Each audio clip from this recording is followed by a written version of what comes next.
그래서 계속 바뀌는 거예요. 네. 그러다 이 스케줄 같은 경우도 한 2주 전에 픽스가 왔고 계속 이 안에서 왔다 갔다 계속 했어요.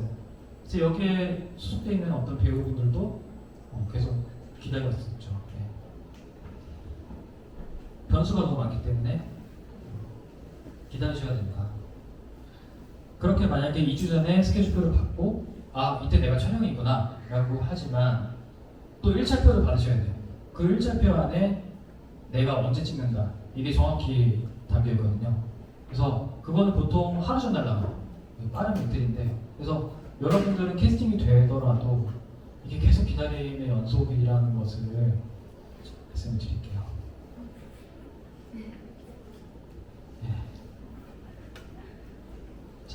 그 외에 그냥 간단하게 더 설명드리면 로케이션, 우리 장소 같은 거 확인하러 다니고요.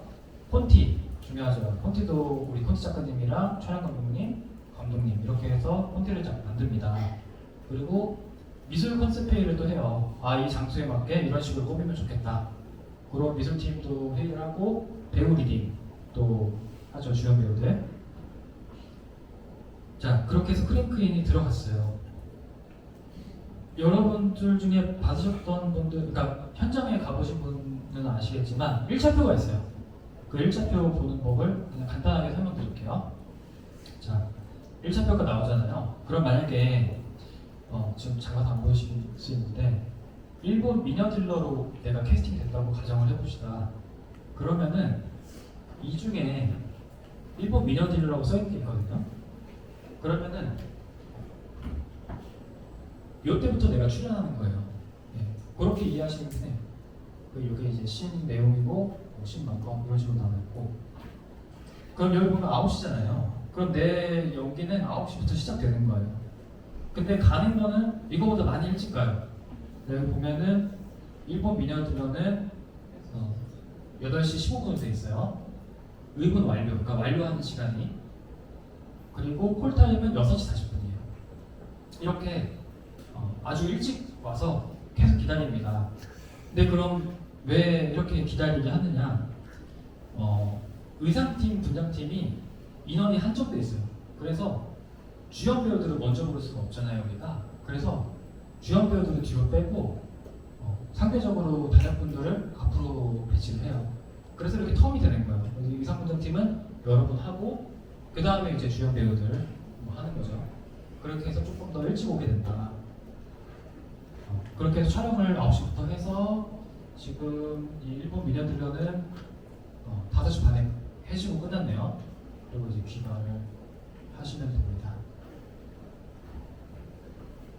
현장에 나가면은 콘티도 나눠주죠. 만약에 안 주는 연출팀이 있으면은 이거는 달라고 요청을 하세요. 왜냐면은 이 콘티가 되게 유용하거든요. 그러니까 이 현장에서 이 50명, 60명 스태프들이 다 이 콘티 보고 따라가요. 그러니까 이 영화 현장의 흐름을 제일 파악할 수 있는 게 이 콘티예요. 그래서 뭐 이거 치면 돼 그러면은 이거 촬영을 하는구나. 그리고 요 앵글 찍을 때 내가 이런 식으로 나오는구나. 이런 것들을 알 수 있기 때문에 콘티는 무조건 보시는 게 좋고, 여기에 이제 지문들이 있고 여기에 이제 만화처럼 그림들이 있고, 요 가운데에 뭐 바스샷, 뭐 사이드샷, 뭐 프레이밍 이런 식으로 카메라 용어들이 적혀 있어요. 이건 이제 뭐 예시로 이렇게 그림이 있으면 뭐 이런 식으로 나온다. 근데 콘티는 되게 꼭 보시길 바랍니다. 자, 촬영 중 돌발 상황들이 생겨요. 그것도 미리 알아두시면 좋겠죠. 자, 예를 들어서 장소가 바뀌는 경우가 있어요. 나는 이거 교회에서 찍는 걸로 알고 갔는데 절이야. 그러면은 나는 교회 목사님 준비했는데 절 스님 하네. 이게 약간 되게 극단적으로 얘기한 거지만 장소가 바뀌는 경우가 많단 말이죠. 왜 그러냐? 로케이션 때문에 그래요. 로케이션이 많이 바뀔 때가 있고 보통 한 하루 이틀 전에 바뀔 때도 있어요. 근데 그거를 이제 우리 인물 담당 친구가 배우분들에게 다 연락을 돌렸다는 게 깜빡하고 놓쳤을 수도 있겠죠. 그렇기 때문에 장소가 바뀌는 경우도 있다. 대사가 바뀌는 경우도 굉장히 많죠. 이것도 되게 여러 가지 이유예요. 우리 시나리오 쓸 때 감독님이 생각한 대사가 있지만 막상 현장 와서 촬영을 쭉 진행해보니 아 이때는 이 배역의 배우가 굳이 이 대사 안 쳐도 될 것 같아 라고 하면은 바꾸거나 수정을 한단 말이죠. 네, 그런 대사가 바뀌는 경우가 많고요. 분량이 주는 경우도 굉장히 많아요. 네, 뭐 같은 이유예요. 이게 뭐 현장 편집을 해보니까 아 너무 많이 찍었어, 좀 더 적게 찍어도 될 것 같아 라고 하면은 분량을 줄 수밖에 없는 거예요. 오밋됐어요.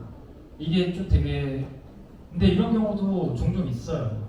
네, 그래서 말씀드리는 거예요. 근데 당일날 말씀드리진 않겠죠, 당연히.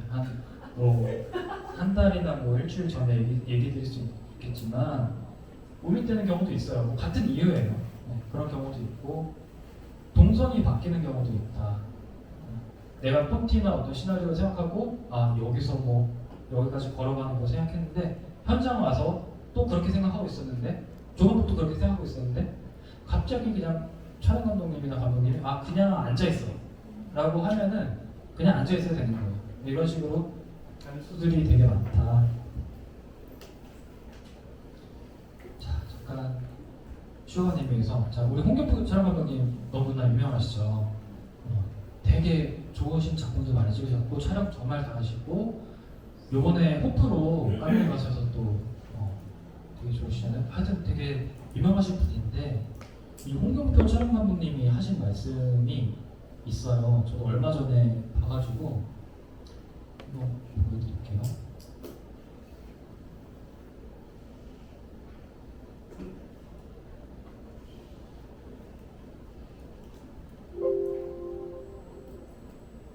감독을 만나서 새롭게 서로 얘기가 잘 통했을 때 오는 짜릿함이 있습니다. 사실은 커팅은 커팅이고 영화를 만들기 위한 거고 배우의 동선이 바뀌고 저게 바뀌면 사실은 뭐 저하고 실제 현장에 가서 다 달라지는 거죠 사실. 그전에 그건 준비인 거고 헐리우드 같이 리허설을 하지 않는 거면 그거는 짜놨다고 할 수가 없는 거죠 사실. 우리는 그냥 사무실에서 폰티 짜고 그리고 현장에도 안 가보고 폰티 짠 사람도 있고 헌팅도 안 됐는데 폰티 짜고 실제적으로 공간을 헌팅도 하지 않고 동선도 모르는 상태에서 짠 폰티는 언제든지 바뀔 수 있는 거죠. 우선 저도 제일 관심 갖는 게 현장에서의 어떤 순간적인 돌발 상황과 이후에 대처를 잘하는 게 그것들은 준비를 많이 한 사람만이 바뀌었을 때도 빨리 대처를 할 수 있다고. 시간이 되면 로케이션 내가 정해진 장소를 여러 번 가는 게 제 작업입니다. 마드의 들판은 제가 5번 이상 갔습니다. 카메라 포지션으로. 매 작품마다 감독들이 이미 새로운 걸 요구를. 자 여기까지만 볼게요. 자, 이런 식으로 되게 유명하신 촬영 감독님도 항상 그 변화에 대해서 어떻게 대처해야 되는지 고민을 많이 하세요. 근데 이게 사실은 저는 배우들뿐만 아니라 감독도 마찬가지고 조감독도 마찬가지고 영화 현장에서 이제 임하는 사람들은 요거를 항상 머릿속에 염두를 해두고 얼만큼 대처를 하냐에 따라서 나의 어떤 역량도 더 발휘가 되는 겁니다. 연기도 마찬가지겠죠. 네. 그래서 이렇게 보여드리고 싶었고요.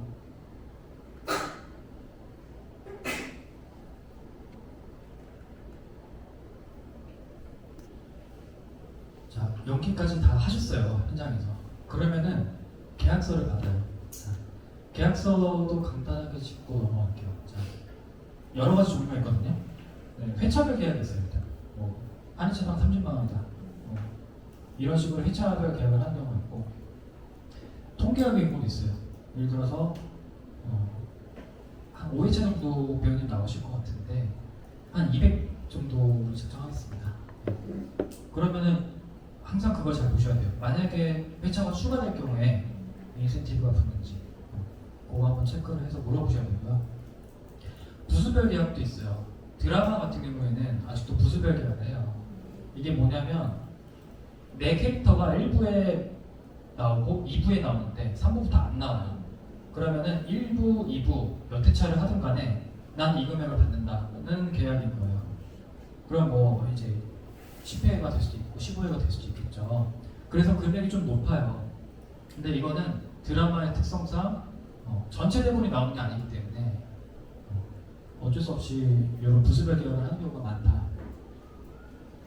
그리고 저도 이제 제작사랑 계약을 하지만 이게 항상 우리는 의리잖아요. 그래서 내가 어떤 금액을 받고 싶어도 참 먼저 제시하는 게 어려워요. 근데 그래도 점점 이제 계약을 하시면서 내가 어느 정도 몸값을 올리는 것도 저는 중요하다고 생각을 하거든요. 그 제작사가 물론 내가 아무것도 없어요. 그러면은 이제 다른 사람 찾겠죠. 근데 내가 뭐가 있으면은 어떻게든 이게 그 파일을 배분을 해가지고 얼마라도 더 그럼 드릴게요라고 하거든요. 그래서 그거에 대한 협상도 점점 이제 연차가 쌓이실수록 하셔야 된다. 그리고 계약서 날인해서 각각 한 분씩 보관을 하죠. 정사는 대부분 촬영을 하시고 한 달 뒤에 드릴 때도 있고 일주일 뒤에 드릴 때도 있고 이건 제작사마다 다 다릅니다. 자, 그렇게 해서 촬영이 다 끝났어요. 그러면 포스트 프로덕션이라는 게 있어요. 이거 간단하게 그냥 짚고 넘어갈게요. 자, 편집이란 거 합니다. 한 3달 정도 해요. 촬영이 끝나면 편집부터 시작을 해요. 그래서 찍어놨던 거 다 보면서 여기서 이거 빼자, 여기서 이 장면 빼자 이렇게 하면서 찍었는데도 이제 안 나오는 경우가 있죠. 그리고 음향 및 음악 작업을 해요. 이것도 하고 CG 작업도 하고 우리 CC팀에서 색보정도 하고요. 최종 마스터링까지 합니다. 이 작업을 지금 제일 간단하게 제가 설명드렸지만 촬영만큼 합니다. 그리고 촬영보다 더 하는 경우도 많습니다. 그리고 나서 배급을 하는데 마케팅 팀이 홍보 전략 짜고 예고편 같은 거 만들겠죠. 그리고 포스터 같은 거 만들고 이런 식으로 홍보도 할 거예요. 그런 식의 다 배급이 이루어지면은 그때 이제 개봉이 되는 겁니다. 그래서 여러분들 보시는 넷플릭스에 나올 때도 있고요, 극장에 나올 때도 있고요, 이런 식으로 배급이 되는 겁니다. 자, 이렇게 만들어지고 개봉하는 것까지 쭉 다 훑었어요. 이렇게 거시적으로 한번 보고 그 안에서 오디션이 어떻게 이루어진가를 생각하는 것도 좀 객관적으로 좀 더 중요하지 않을까 싶어서 이렇게 준비했고, 다시 그 원래대로 질문 돌아와서 그럼 오디션을 어떻게 봐야 될까요? 라는 질문이 제일 많이들 궁금해하실 것 같아요. 근데 저는 이제 아까 말씀드렸듯이 배우가 아니잖아요. 그래서 그냥 채점하는 사람 입장에서 이거를 좀 생각해봤어요. 자, 제 생각에는 이거예요. 첫 번째는 떨지 말자. 이게 떨면은 될 것도 안 되거든요. 네. 저도 강의할 때 초반에 좀 떨었어요. 근데 이게 떨면은 사람이 보는 사람도 약간 불편해요. 이 사람 떨고 있네. 그럼 집중이 벌써 안 되기 시작하는 거예요. 영화 볼 때 배우가 떤다고 생각해 보세요. 집중이 안 되죠. 떨지 말아야 됩니다. 근데 안 떨려면 그럼 어떻게 할까? 많이 해보는 수밖에 없어요. 첫 번째는 당연히 떨리겠죠. 근데 오디션을 많이 볼수록 안 떨어요. 그래서 오디션은 무조건 좋은 기회다. 되든 안 되든 많이 보시라고 말씀을 해드리고 싶고, 연출부를 어려워하지 말자. 이게 무슨 말이냐면 그 오디션을 보실 때 되게 그 앞에 있는 그 연출부를 어려워하시는 분들이 많으시거든요. 근데 사실 그럴 필요가 없어요. 왜냐면은 그 친구들도 되게 조급하거든요. 잘하는 사람 뽑아서 이 배역을 캐스팅을 해야 되는데 못하면 또 감독님한테 혼나시고, 하여튼 얘네들도 되게 다급하다. 그리고 졸리고 막 배고프고 다 똑같아요, 사람이. 그렇기 때문에 이 사람을 그냥 사람으로 보고 내 연기 이만큼 한다. 요거를 쫄지 말고 배워주자. 이게 지금 제일 중요한 것 같아요. 어필을 어떤 식으로라도 하자. 하루에 25명 정도 봐요. 네. 근데 그 25명 중에 다 기억에 남진 않거든요. 물론 채점을 하긴 하지만.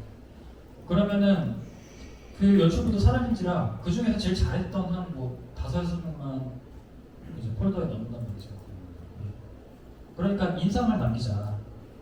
인상을 남긴데 그거가 연기인 게 제일 좋겠죠. 네. 연기로서 강한 인상을 남기자. 자, 그리고 저쪽에서 어떤 캐릭터를 연원한지 항상 연기해주자. 아까 제가 계속 말씀드렸던 거예요. 이 연출부가 단순히 내가 받은 이 배역 말고도 다른 어떤 역할을 여기서 해두는 걸 알고 있다면은 조금 더 공략하기도 쉬워질 거예요.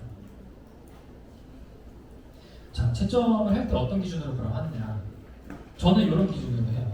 일단은 외모를 봐요. 이게 단순히 뭐 잘생겼다 예쁘다가 아니고 이 사람이 이 역할에 맞는 외모를 가지고 있느냐, 이게 첫 번째 순위로 봐요. 네. 그리고 나서 연기력, 이게 되게 추상적이죠.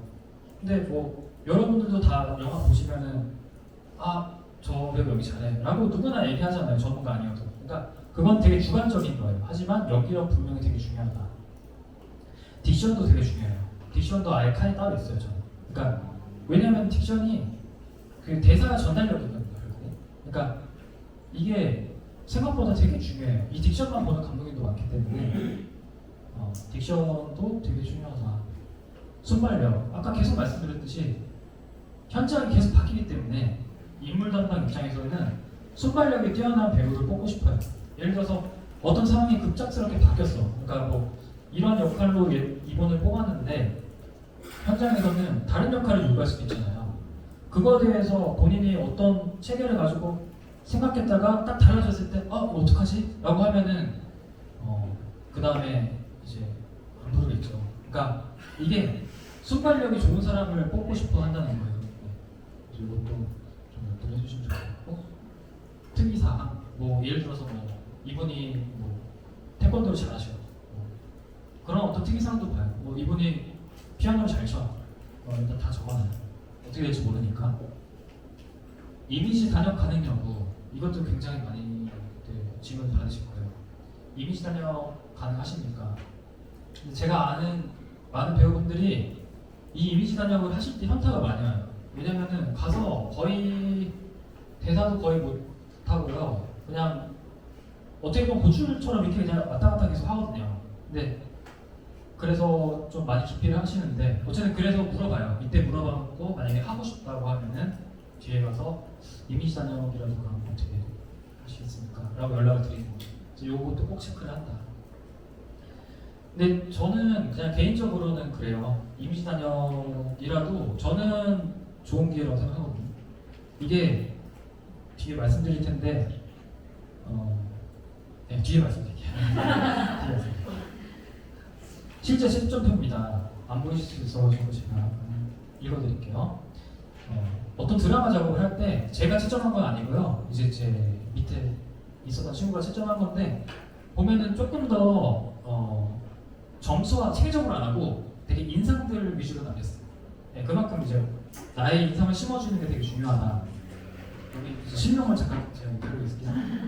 자, 보면은 고급진 이미지, 차분한 톤 적합하다, 센스 좋고 발음 좋다, 암기력 좋다. 뭐 기준은 제가 말씀드렸던 거랑 크게 다르지 않죠. 이제 이미지 단역 가능 여부 XXX 거의 반반이에요. 뭐 이런 경우도 있어요. 소진유 이미지로 그래요. 그러니까 주연 배우가 지금 찾는 역할이 있는데 그거로도 고려해도 괜찮다. 근데 이제 실물은 프로필보다 나이 들어 보이나 뭐 고급진 이미지 뭐 이런 식으로 써놨네요. 어쨌든 이런 식으로 각자 어떤 채점을 하는 기준들이 다르다.